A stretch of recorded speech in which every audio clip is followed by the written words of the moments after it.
la jeune dame, tentative de suicide ou meurtre ou je sais pas, son mari a essayé de la tuer, non, c'est pas...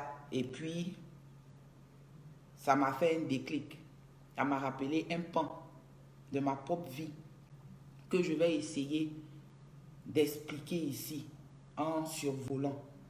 C'est cette expérience qui fait de moi la personne que je suis aujourd'hui. C'est cette expérience-là qui fait que nous autres, on s'assoit souvent et on dit pas de mariage pour nous. On capitalise totalement sur l'autonomisation de la femme, sur notre indépendance financière. On préfère travailler plutôt que de se mettre en couple. J'ai vu que beaucoup de gens étaient en train de fustiger la jeune fille. Foula, là, reste pas tranquille. J'ai vu que beaucoup de gens étaient en train de fustiger la jeune dame. On la traite de lâche, d'idiote, de quelqu'un qui ne sait pas ce qu'elle fait et tout. Mais je vais vous conter un peu, une partie, un pan de ma vie. Et puis peut-être qu'après cette vidéo, vous allez avoir des approches différentes quant à la situation, quant à ce qu'elle vit. Un peu plus jeune, j'ai été mannequin. J'ai été mannequin après la catégorie des Kadiwassa chez Étienne Marcel. Et on devait venir faire un shooting, un défilé de mode à l'Étoile du Sud en son temps. Quand nous sommes arrivés pour le shooting, il y avait des militaires, il y avait des corps habillés qui patrouillaient dans la zone. Et on a fait notre shooting normalement et tout. Et puis moi et quelques-unes de mes copines mannequins de l'époque, on s'est mis un peu sur le côté histoire de chiller parce qu'on était quand même à Bassam. Et il y a un gars qui passait qui vendait des noix de coco. J'ai voulu acheter ma noix de coco. Quand j'ai commandé la noix, il y a un des militaires là qui s'est approché de moi. Mais bonjour. Depuis là, je t'appelle là, tu n'entends pas ou bien c'est quoi tu me racontes là? Moi, je le regarde de haut en bas. En son temps, je suis mannequin, je suis toute belle là, bien perchée sur mes 1m76, 60, dans mes 45 kilos, je ne me sens plus. Donc, je le regarde là avec dédain, avec condescendance, histoire de dire, mais toi, tu es qui? Tu parles de quoi? Donc, je l'ignore. Le gars, il me fait, c'est coco, tu veux. C'est coco, c'est coco. Je te parle et puis tu commandes. En même temps, il sort une arme là, dans les cocotiers. C'était comme ça que j'allais rencontrer cet homme. Il y a quelques années, j'aurais dit l'homme de ma vie, l'amour de ma vie, le père de mes enfants. Je vais dire cet homme. Je suis resté tétanisé, c'est-à-dire vendeur de coco, les copines, entre courir, les balles, les noix de coco. Je suis resté tétanisé. Et là, je l'ai écouté. Et là, je lui ai donné mon numéro de téléphone. Et c'est là que ma vie allait changer pour de vrai. Beaucoup de personnes allaient me dire que depuis ce moment, j'aurais dû prendre les jambes à mon cou. Mais c'était plus fort que tout ça. Déjà, j'étais jeune. Et il y a ce petit côté-là, le petit côté risqué, le petit côté qui sort de l'ordinaire, qui attire une femme. Après, tu as tes copines qui te disent... Oh, mais c'est super, tu as vu ce qu'il a fait pour toi parce que tu n'as pas voulu le regarder. Il a détruit la cocoterie, il a fait comme si. Tu vois, il y a toujours des gens à côté pour te, walk your minds. Voilà comment ma relation a commencé avec ce monsieur. On a tourné comme ça et puis au bout de 2 ou 3 mois, on s'est revus. Nous nous sommes revus dans une boîte de nuit en zone 4. Il y a encore des témoins, il y a plein de gars que je ne vais pas citer ici pour préserver parce que c'est assez grave. Et dans la boîte en question, j'ai retrouvé des amis mannequins aussi à l'époque qui sont venus me saluer et tout. Le gars, il a changé d'attitude. Il était devenu froid, il n'a pas apprécié que mes amis soient venus vers moi me saluer. Et en repartant ce jour-là, dans la voiture, il a conduit, il m'a emmené là, sur la route de Bassam là, condamné la voiture. Et il m'a éteint une cigarette qu'il fumait, une cigarette comme ça là. Il me l'a éteinte, allumée sur la joue. Mais je suis quand même resté. avec cet homme-là. Après, on va rentrer dans le pourquoi, dans le comment. C'est pour vous dire que c'est trop facile de prendre le dessus des histoires et puis de penser que les femmes sont bêtes ou sont idiotes. J'en viens. Après ça, ça a été d'abus en abus. Il y avait un peu des deux. Autant il était violent, autant la minute après, il savait comment se racheter, me demander pardon, me faire des cadeaux. Ah, des cadeaux, il m'en faisait plein. J'avais plusieurs voitures. J'avais des biens. J'avais des salons de coiffure. J'avais des cabines téléphoniques. J'avais déjà tout. Comparativement aux jeunes de mon âge. Mais je bénéficiais d'un statut considérable à cause de l'emploi qu'il avait, que je ne vais pas mentionner ici non plus. J'avais mes copines de l'époque, des Sylvie. Il y a des gens qui ont vécu tout ça avec moi, Nadine et tout. Mes cousines. Mais le gars, quand il rentrait dans une colère folle, nous habitions au 3e étage, les habitants du plateau d'Okuy. C'est un quartier dans lequel je ne suis même plus retournée depuis lors pratiquement à cause du trauma. On habitait au 3e. Le gars, on monte là. Il ferme la porte, il jette la clé. Et puis c'est lui et moi avec Kalash. Et puis on règle nos comptes. Je travaillais, je venais d'avoir un boulot grâce à, paix à son âme, Jean-Marc Girondou. J'étais responsable commercial dans une société de gardiennage là-bas, au BMW, aux 2 plateaux là. Mais vous parlez de quoi même?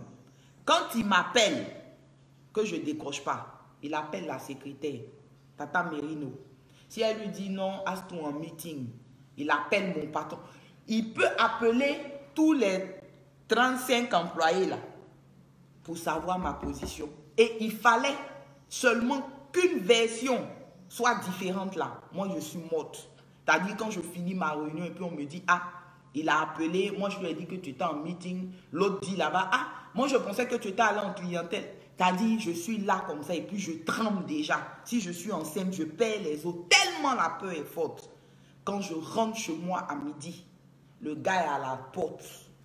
Je n'ai pas le droit d'aller dans ma douche. Hein. Non. Quand je rentre là, je passe au checkpoint.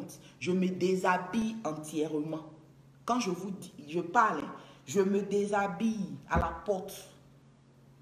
Le gars va checker mes habits, mes dessous. Je subis un examen gynécologique là, pour être sûr que je ne l'ai pas trompé. Quand je passe le checkpoint, tant mieux. Si le jour là, j'ai eu trop d'hormones, j'ai paniqué, j'ai transpiré, là, c'est certificat médical. Les gens sont là, ils peuvent témoigner. Ceux qui sont proches de moi, c'est un pan duquel je ne parle pratiquement pas. Parce que jusqu'à aujourd'hui, il y a des retombées, il y a des menaces. Je continue de penser que je ne suis pas libre dans mon esprit. Tellement le service a été long et douloureux. Je me retrouvais avec des certificats, mais à n'en point finir. Bras cassés. Tout ce que moi j'ai sur le corps, comme cicatrice, front percé, bras cassés, tête cassée, fracture de la jambe. C'est le seul gars là. Mon patron à l'époque, M. Billet, me disait, mais pars de là. Mais patron même avait peur. Parce que quand il vient me chercher là, c'est son bonnie. C'est-à-dire, c'est le cargo qui est garé, ils sont 18 et puis on me cherche. Tu parles de quoi? Il n'y avait personne pour tenir tête à ce gars-là. Il n'y avait personne. J'ai commencé à défraîchir.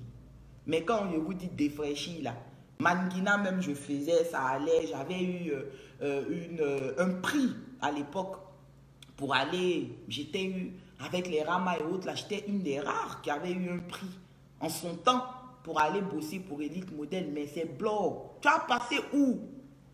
Tous mes amis, vous êtes là, vous allez témoigner après. Parce que c'est vrai, je vais effacer la vidéo, mais vous êtes là.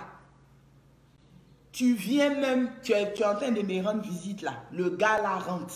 Si nos positions ne sont pas claires là, c'est que nous sommes en train de manigancer quelque chose.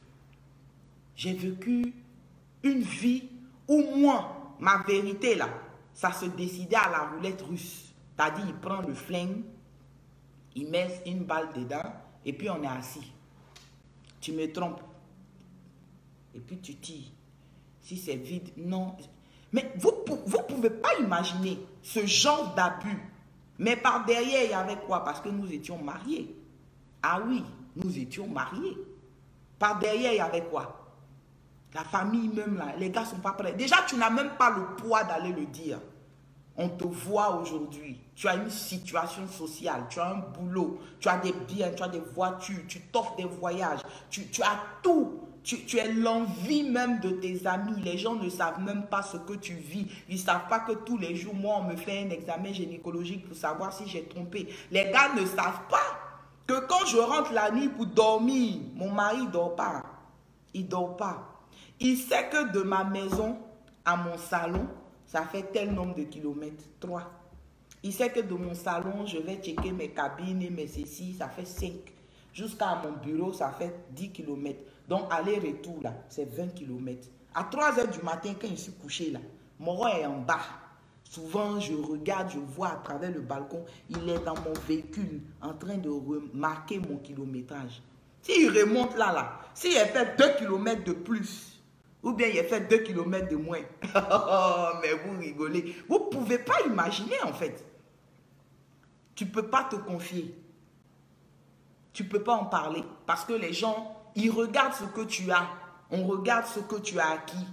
Ceux qui mangent une fois par jour estiment que toi, tu es heureuse d'avoir un mari, d'avoir des biens, d'être riche, d'avoir eu... Mais j'ai eu un mariage pompeux, c'était les dizaines de mariages qui est passé sur RTI, sur Top Business.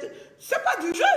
Tu retournes dire comment, quand les premières dames, que les femmes comme les Aïcha Koné ont été tes marraines, tu retournes comme on leur dit que toi, ton mariage, voilà ce qui est dedans, tu t'en vas. Qui va te laisser partir où? On va te dire, ma petite.